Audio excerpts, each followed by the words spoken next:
আরজিকর কাণ্ডে এই মুহূর্তে উত্তাল সারা বাংলা। আপনারা জানেন জুনিয়র ডাক্তারদের সঙ্গে বৈঠকে বসেছেন আজ রাজ্যের মুখ্যমন্ত্রী মমতা বন্দ্যোপাধ্যায়।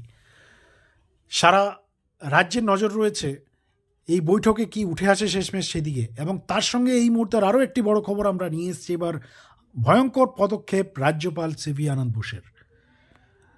আপনাদের জানিয়ে রাখি, একদিকে নিজেদের দাবি জানাতে ইতিমধ্যেই আপনারা জানেন কালীঘাটে মুখ্যমন্ত্রীর বাড়িতে ঢুকে পড়েছেন আন্দোলনরত চিকিৎসকরা।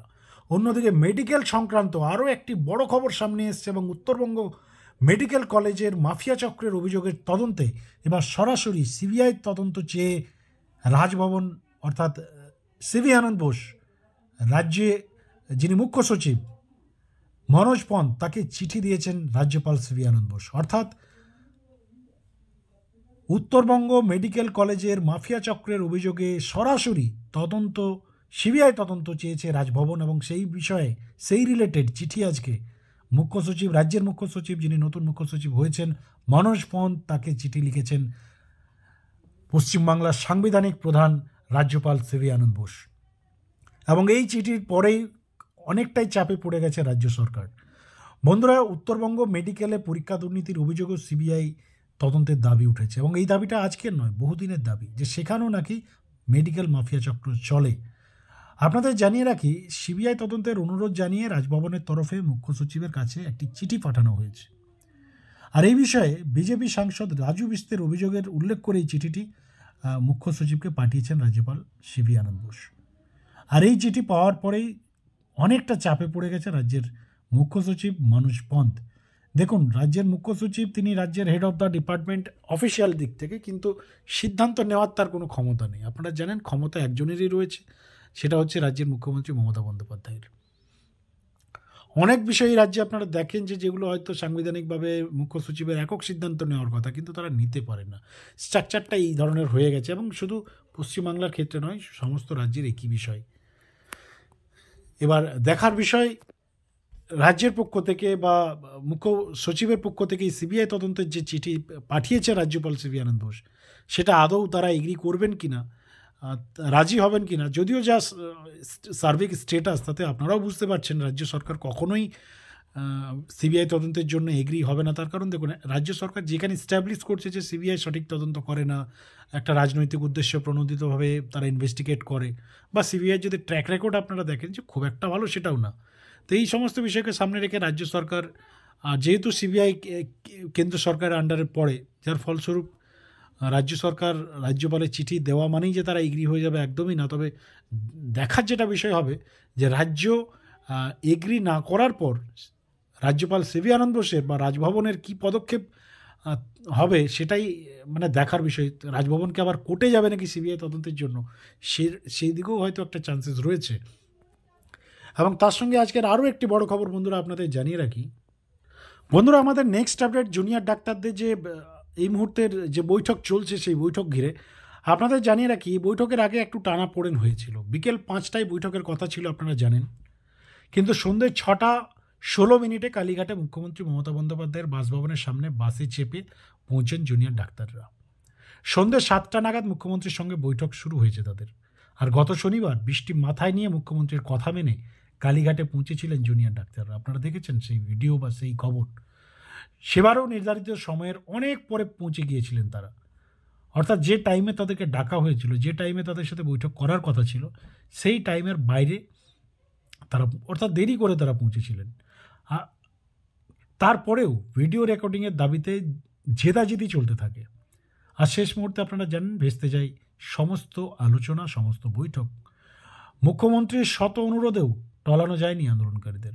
আপনারা দেখেছেন মুখ্যমন্ত্রী বাড়ি থেকে বেরিয়ে এসেছিলেন। মুখ্যমন্ত্রী বলেছিলেন যে ঠিক আছে, তোমরা বৈঠক করবে না, অ্যাটলিস্ট বাড়িতে ঢুকে অন্তত এক কাপ চা খেয়ে যাও।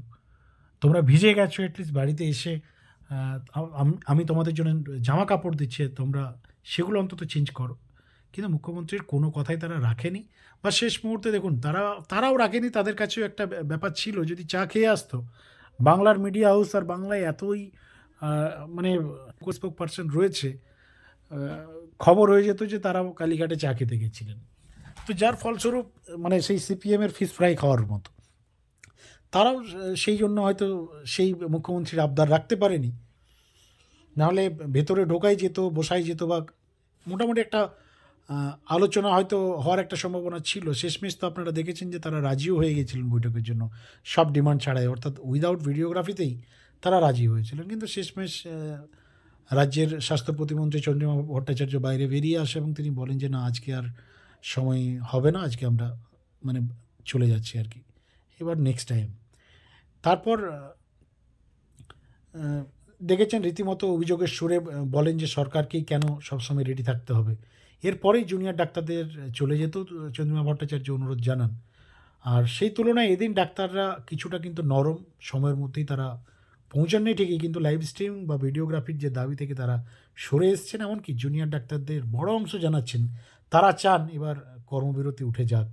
সরকার সহানুভূতি ও সুরক্ষার প্রতিশ্রুতি দিলে কর্মবিরতি দীর্ঘায়িত করা ঠিক হবে না। অর্থাৎ একটা বিষয় পরিষ্কার, যেটা আমরা হয়তো বহুদিন থেকে বলে আসছিলাম, যে জুনিয়র ডাক্তাররা আন্দোলনটাকে আর হয়তো নিয়ে যাওয়া তাদের পক্ষে ডিফিকাল্ট হয়ে যাচ্ছে। বিশেষ করে তারা যে জায়গাতে সবথেকে বেশি চাপে পড়েছে সুপ্রিম কোর্টের নির্দেশ। সুপ্রিম কোর্টের নির্দেশের পরও তারা আজ 6 দিন টেনেছেন এই আন্দোলন, সেটাই সবচেয়ে বড় বিষয়। দেখুন, একটা আন্দোলনকে শুরু করা যায়, কিন্তু সেটা এন্ডিং করা অত্যন্ত ডিফিকাল্ট। সরকার যদি না চায়, এই যে ডিএ আন্দোলন, শহীদ মিনারের পাশে তাম্বু ফাম্বু নিয়ে একদল বসে আছে, দীর্ঘদিন ধরে আন্দোলন চলছে না চলছে, আজকে কোনো মিডিয়াও যায় না, আজকে কোনো সাংবাদিকও সেখানে পৌঁছায় না, আর কোনো খবরও হয় না। মাঝে মাঝে আপনারা ডিএ নিয়ে শুনতে পান, সুপ্রিম কোর্টে যদি মামলার হিয়ারিং হয় সেই খবরটা সামনে আসে। ডিএর আন্দোলন নিয়ে আর কোনো খবর কিন্তু মিডিয়া হাউসও কভারেজ করে না। কারণ একটা বিষয় আপনাদের জানিয়ে রাখি, একদম প্র্যাকটিক্যাল খবর জানাচ্ছি বন্ধুরা, যে খবরে টিআরপি আছে, যে খবরে মিডিয়া হাউসের টিআরপি অর্থাৎ পপুলারিটি রয়েছে, যে খবরের ডিমান্ড রয়েছে, মিডিয়া হাউস তার পেছনেই দৌড়ায়। রাজ্যের তথাকথিত মিডিয়া হাউস অলওয়েজ তাদের টিআরপির জন্য দৌড়ায়, সেই সমস্ত চ্যানেলের কথা বলছি। এবার কিছু চ্যানেল আছে যাদের নিজস্ব কিছু প্রোপাগ্যান্ডা রয়েছে, কিন্তু ম্যাক্সিমাম চ্যানেল, ম্যাক্সিমাম হাউস, টিআরপিটাই সবচেয়ে ইম্পর্টেন্ট বিষয়। কারণ আলটিমেটলি দিনের শেষে তাদেরও তো সেই রুজি রোজগারটাও দেখতে হয়, যে কর্মচারীরা তাদের ডিপার্টমেন্টে কাজ করছে তাদের স্যালারিটাও তাদেরকে দিতে হয়, যার ফলস্বরূপ যে খবর মানুষ খাবে, যে খবরের ডিমান্ড আছে, সেইগুলো নিয়েই ব্যস্ত। তো আজ 1 মাস হয়ে গেল আরজিকর কাণ্ড, আপনারা জানেন। জুনিয়র ডাক্তারদের এই আন্দোলন কতদিন কভারেজ করবে মিডিয়া? যতদিন মিডিয়াতে আছে ততদিন আন্দোলন চলছে। মিডিয়া যখনই এই খবর থেকে মিডিয়ার ক্যামেরা সরে যাবে, আন্দোলনও কিন্তু ডাউন হয়ে যাবে, সেটা সবাই জানে। কারণ বর্তমান যে জেনারেশন,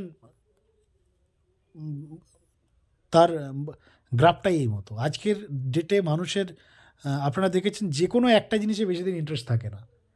এখন হাওয়া গরম আছে, কিন্তু এটা বেশি দিন থাকবে না। মানুষের এই আবেগ, ইমোশন বেশি দিন থাকবে না। মানুষ বর্তমান সময়ে ভীষণ স্বার্থপর, ভীষণ স্বার্থপর। আপনাদের জানিয়ে রাখি, সামনে পুজো আসছে। পুজোর পর আপনারা এই আরজিকর বিষয় খুঁজে পাবেন না রাস্তায়। এই বিষয় নিয়ে আপনাদের মতামত বন্ধুরা লিখে জানান, এবং পুজোর পরে এই বিষয় নিয়ে আপনাদের মতামত আমরা নেব।